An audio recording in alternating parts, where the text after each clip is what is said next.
Podcast Network. Your team every day.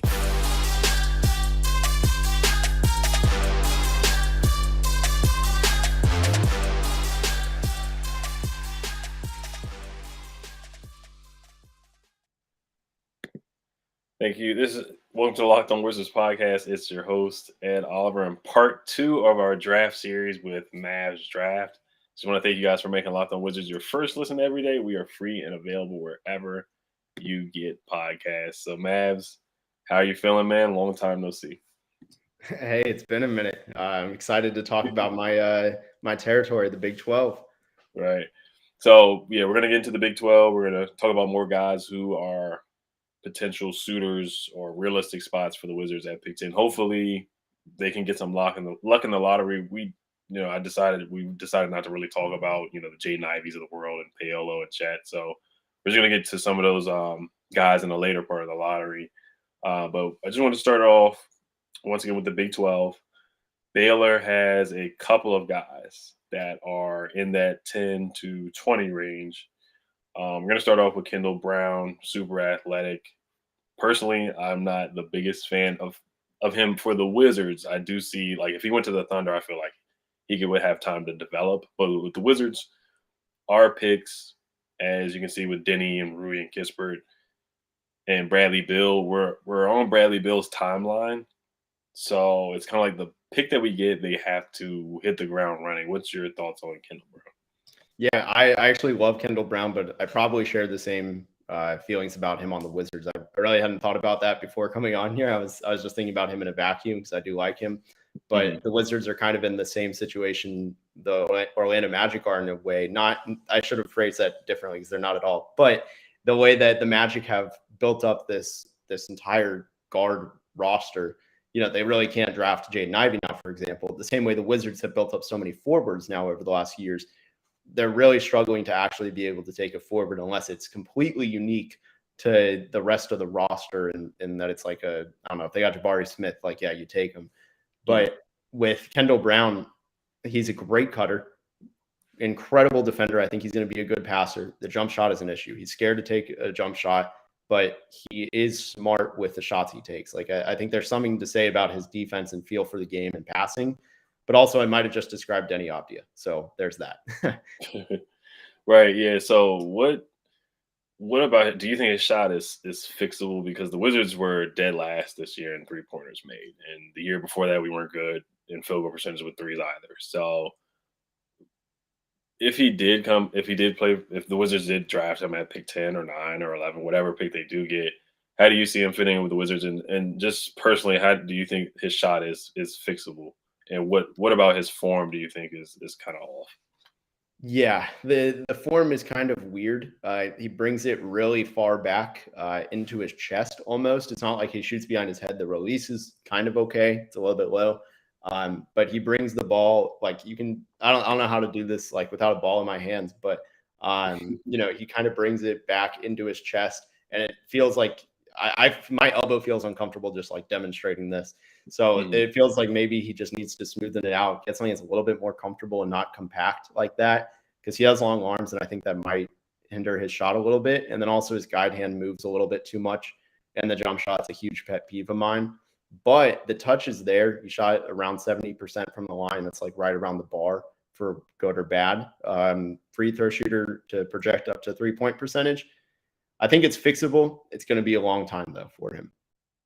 Right. Yeah, and that's the thing with me with Kendall Brown is, do we have time to develop him? Where I feel like if he comes here where, there's a Rui, there's a Denny, there's a Kispert, there's a Kuzma, where he might be stashed on the bench and we're looking at another, he's more athletic than Troy Brown or like a Kelly Oubre type of thing where Kelly Oubre sat on the bench his first year. Then he played his second year and then they get to that contract year and it's kind of like, do you want to pay him or you're just going to trade him and package him for somebody else? So that's just my take on Kendall Brown. I am very concerned about that 3-point shot. It really scares me that when I watch some of the games, he just looks really scared to shoot the three. He had to be wide open for him to shoot the three. And he took a long time to get it up there too. Now his form, it's not like a Michael Kidd-Gilchrist crazy form, but it is a little unorthodox. So he really concerns me. But another Baylor guy that could possibly be 10. And you said Kendall Brown's defense is really good as well. Jeremy, is Sochan or is it Sochan or Sochan? I think it's Sochan. I've heard about four different ways, so you have a good shot at getting it right one way or another. Jerry Sochan, what's your thoughts on him? He's somewhat athletic. And how do you feel about his athleticism? Because I've heard that it's kind of a load up athletically, like it takes some time to get up there. But how do you feel about him? Yeah, I don't worry too much about that. He's like 6'9". I think he can. If he was 6'3" and that was the case, yeah, I'd worry. But when you're 6'9", you have a little bit more leeway. I think he's a pretty good athlete personally. Right. And how do you feel about his defensive upside? Oh, I love his defense. So he's another guy who he can guard 1 through 5. He's so sound fundamentally on defense. He just knows where to be. He's a big reason why Baylor's defense was so lethal this year. And he can really just he wears a ton of hats on the defensive end. He can be rim protector at times. He can be the perimeter lockdown defender, and he can be guarding the passing lanes all in one possession. So he's really special on that end. Right. And what's some cons to his game? Well, his jump shooting is, to put it nicely, bad. It's not really smooth. A lot of his threes were bank threes.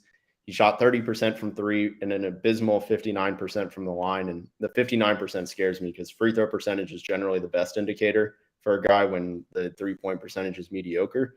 That stuff really matters. And I just don't see him having shooting touch, which that really scares me and limits a lot of what he does on the offensive end. Right. Yeah, and the Wizards, they need defense badly. They were 25th in defensive efficiency this year, so any type of defensive-minded wing, they could certainly use it. But it's just hard to put another guy that just can't space the floor and cannot knock down threes. Now, it could be something that he could develop, but the defensive upside is very intriguing. But when I did watch him play offensively, it was a struggle for him to where both of honestly, when I watched Kendall and Jeremy, they underwhelmed me when I watched them play offensively. Honestly, the Baylor guys, when I watched them play, the guy that I liked the most was really James Akinjo and Adam Flagler, the two guards. I don't know where they're going to be most likely in the second round or undrafted. And, Akinjo went to Georgetown, so I'm a Georgetown fan. Unfortunately, everybody transfers away from Georgetown. Mac McClung and some other guys. But, Akinjo, I think he could be in the second round. But Sochan and Brown, they're very intriguing, but they're just very raw prospects, and I just don't see those guys working out with the Wizards, in my opinion. But other guys in the Big 12, or we're going to transition to the ACC very quickly here. But before we do get into that, this episode is brought to you by Shady Rays. Shady Rays is an independent sunglasses company that gives you the features of $200 sunglasses for a fraction of the price. That means polarized lenses, well-constructed durable frames, and premium high-end finishes. Also something you won't find anywhere else is Shady Rays' insane protection program. Shady Rays includes lost and broken protection on every pair. They will send you a brand new pair if you lose them, no matter what happened. Give them a try, and if you don't love them, you'll pay nothing. It's as simple as that. Plus, 10 meals are donated to fight hunger in America when you shop with Shady Rays. Exclusively for our listeners, head to shadyrays.com and use code LOCKEDON to get 50% off 2 or more pairs of polarized sunglasses. That's code LOCKEDON for their best deal of the season. 50% off 2 or more pairs of Shady Rays sunglasses backed by over 150,000 verified 5-star reviews. Thank you for making Locked On Wizards your first listen. For your next listen, check out the Locked On Now podcast. Nightly recaps of every NBA game with analysis from our local experts is free and available wherever you get podcasts. All right, so I do want to transition to some Kansas guys. Ochai, Agbaji, what were your thoughts on his season so far? And do you think his shooting, how well he shot this year? Because I know he improved from his freshman year. And, the three-point shot wasn't always there, but it, got better while he was upperclassman. What were your thoughts on his shot translating, and where do you see him? Yeah, I think this year was big for him because he improved his free throw percentage. It was the first time it crossed 70%, went up to 74, shot 41% from 3 this year. And he really improved. The thing that he's worked on at his entire time in Kansas as a 4-year player was his dip. He had a little bit of a dip his freshman year, and then now he doesn't bring the ball below like his mid chest. And it's really strong. I think when you got that good of shooting touch and you can get it off that quick, the base is quick, the the upper part is quick. That stuff translates really well. And on top of that, he's a very good athlete, and he can find shooters off of his own shot. Like, he knows how to use his shot as a weapon for other shooters. All right, how do you see him translate his defensive game translating? Not well. I think his defensive skills and fundamentals are kind of weak. So that does alarm me. I don't think it's a fatal flaw. It might just be exposed a little bit more come playoff time. Regular season, you can get away with it, though. Right. And who do you see his game translating or comparison to?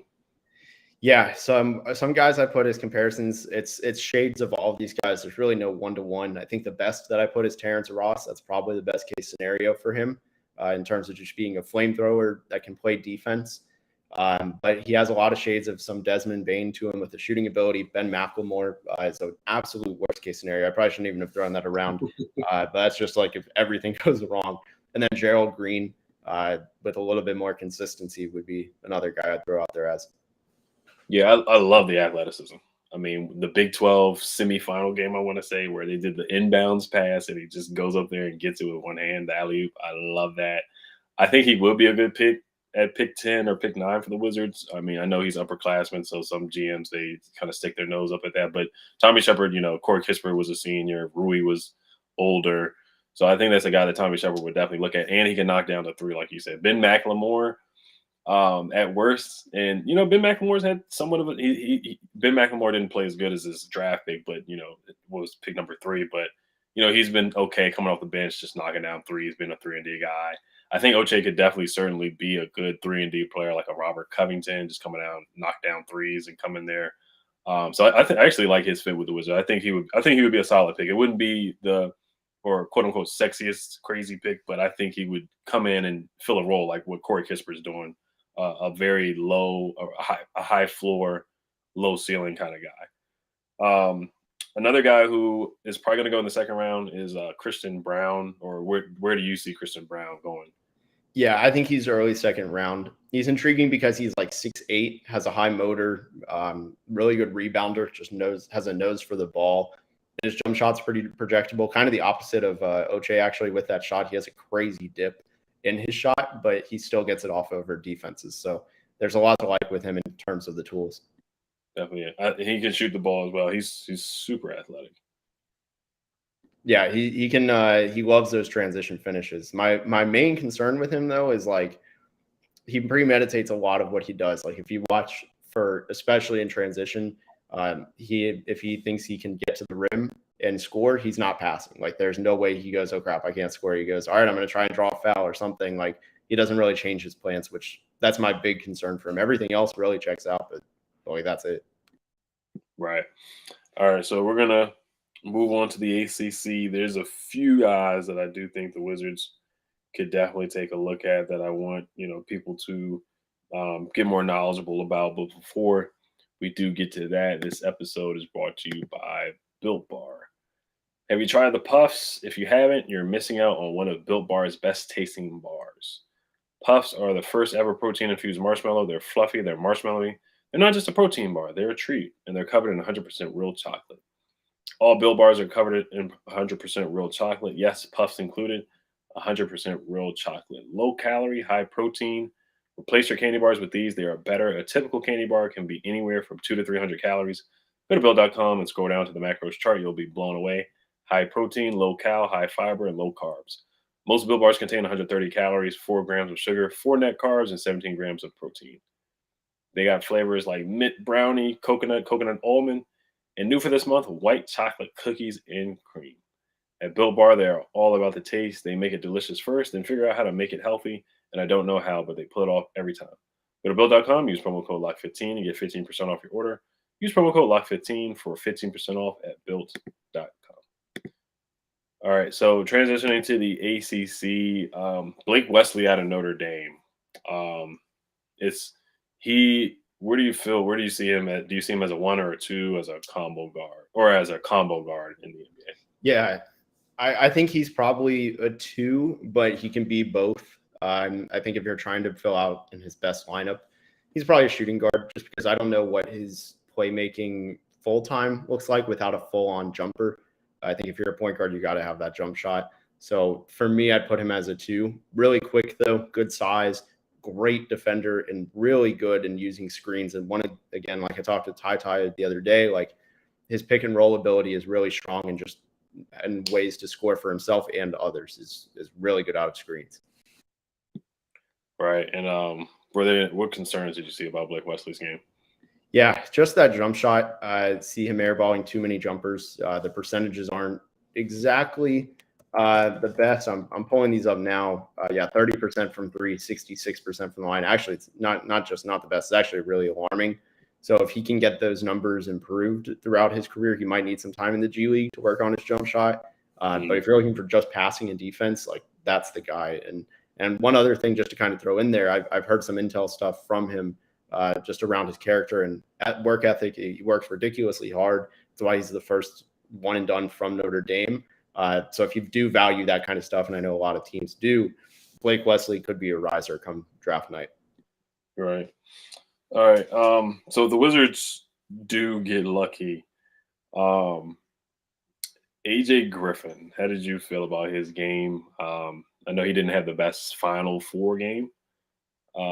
And he kind of was not the forgotten guy, but he's known as a 3-point shooter, has that wide base. How did you feel about his game and that wide base in his jump shot, his form?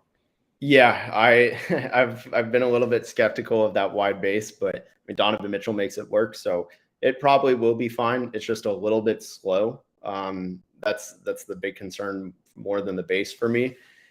But the touch is crazy. I mean, you don't shoot 45% from in college or whatever it was, 50% for half of the season, over half the season from 3 without being an actually good shooter. I think he's probably the most hidden upside guy in this class. I mean, his body is NBA ready, super strong, really long. His recovery ability on defense is crazy, and I don't think we've even seen the best of that yet. And he has a good first step. He's really explosive in the open court. Like, I think he's got a hidden 2-way upside as a scorer and defender. Definitely. If the Wizards do luck up and get a top 5 pick or a top 6, I think he would be a slam dunk pick for them. What they're looking for, a 3-and-D guy, like you said, can shoot the 3 at a high clip, can defend, very athletic, can put the ball on the floor a little bit too. I think he would be a great pick for the Wizards. Another guy, Wendell Moore on Duke. Where do you see him? Well, do you see that he could sneak into the lottery at all? He's a tough one because he's pretty young for his class. He's a junior that is, I want to say he's 20 years old right now and turns 21 in the training camp. So he's really young for a junior, which he has going for him, but he has 3 years of college experience. My worry is I feel I see way too much Troy Brown in him. I think the shooting's a little bit better, but my pros and cons read almost exactly the same. He needs more confidence as a shooter, and he lacks the blow-by ability as a slasher. Those are my 2 cons with him. Everything else checks out, and my scouting report on Troy Brown was almost identical. So I worry about the fit in Washington and just overall, can he actually make up for that quickness and go into the lottery? Yeah, I do like Wendell Moore. I feel like he's more athletic than Troy Brown. And I feel like when I watch him play, I kind of get Josh Hart, kind of like a Swiss Army knife kind of guy who can play defense, is a solid shooter, but not an elite shooter or anything like that. Not elite at much, but just really a jack of all trades guy. And Troy Brown was similar to that too, but I feel like Wendell is just more athletic and more mobile, more nimble, just quicker, and can definitely defend better than what Troy Brown did too. So I actually like Wendell Moore, but I don't see him really going higher than 15 unless somebody really just falls in love with him with a pre-draft workout or a combine workout or something like that. But that is all we have today for the ACC. Like I said, we won't really talk about Paolo and guys like that too much because, you just never know. But maybe on the next episode on Wednesday, we will talk about those guys just briefly. But the next episode, we do want to get to Dyson Daniels, Shaedon Sharpe, Jaden Hardy, Benedict Mathurin. Those are some of the big name guys that the Wizards could be targeting at pick 10 or pick 9. Also, Nikola Jovic. We'll talk about him a little bit. But Mavs, I just want to thank you so much for your time and coming on. And then we'll definitely talk about this Mavs and Jazz game and see how it went. Hey, I look forward to it. And hopefully we're talking about a win here. Yeah, doubt. Yeah, we'll see. All right. Thank you guys for making Locked On Wizards your first listen every day. Now make your second listen Locked On NBA from the first jump ball of the planned tournament to the last possession of the finals. Locked On Experts take you deep inside the playoffs with insight analysis affecting all 30 teams. And thank you guys for listening. Make sure you guys subscribe and hit the notification bell on YouTube